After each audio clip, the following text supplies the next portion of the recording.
Hello बच्चों, चलिए प्रश्न को पढ़ते हैं और समझते हैं। हल कीजिए। हमें एक अवकल समीकरण दिया है dy बटा डी एक्स बराबर कोसेक एक्स और फिर कोष्टक में है 3 cosec x plus 4 cot x. प्रश्न को हल करने से पहले हम प्रश्न के लिए मुख्य अवधारणा लिख लेते हैं। तो इस प्रश्न के लिए मुख्य अवधारणा जिसकी सहायता से इस प्रश्न को हल किया जाएगा। मुख्य अवधारणा में हम सबसे पहले समाकलन के कुछ सूत्रों को लिखेंगे। जिसमें पहला सूत्र लिख रहा हूं मैं कि हमें पता होना चाहिए कोसेक स्क्वायर एक्स का समाकलन। इसका समाकलन होता है माइनस का कॉट एक्स और प्लस सी। एक और समाकलन की हमें आवश्यकता इसमें पड़ेगी, वो होगा कोसेक एक्स गुणा कॉट एक्स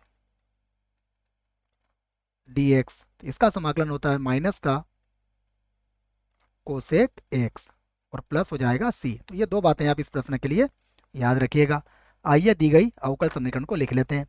तो हमें जो अवकल समीकरण दिया है वो है डी वाई बटा डी एक्स बराबर कोसेक एक्स और कोष्टक में लिखा हुआ है 3।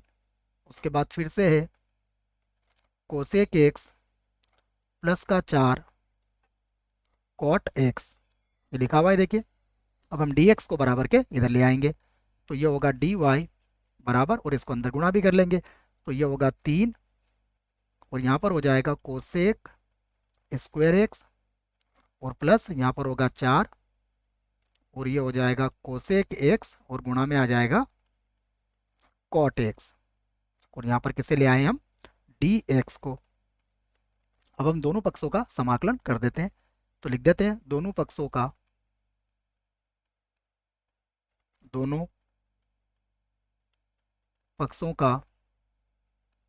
समाकलन करने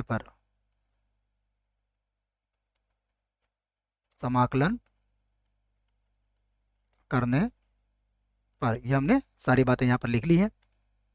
अब समाकलन करेंगे तो यहाँ से होगा समाकलन डी वाई, यहाँ पर समाकलन करेंगे तो ये हो जाएगा 3। उसके बाद होगा कोसेक स्क्वायर एक्स प्लस का 4, यहाँ पर है कोसेक एक्स और गुणा में है कॉट एक्स। और इससे संबंधित सूत्र मैंने आपको मुख्य अवधारणा में लिखवा दिए हैं दोनों ही समाकलन के। तो देखिए, इसका समाकलन तो हो जाएगा वाई।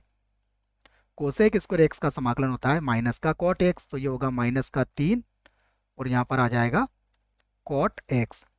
और कोसेक एक्स कॉट एक्स का समाकलन होता है माइनस का कोसेक एक्स, तो ये हो जाएगा माइनस का 4 और यहाँ पर हो जाएगा कोसेक एक्स। और अचर सी यहाँ पर हम लगा देंगे। यही हमारे प्रश्न का उत्तर होगा। आशा करता हूँ आपको इस प्रश्न का उत्तर समझ में आया होगा। धन्यवाद।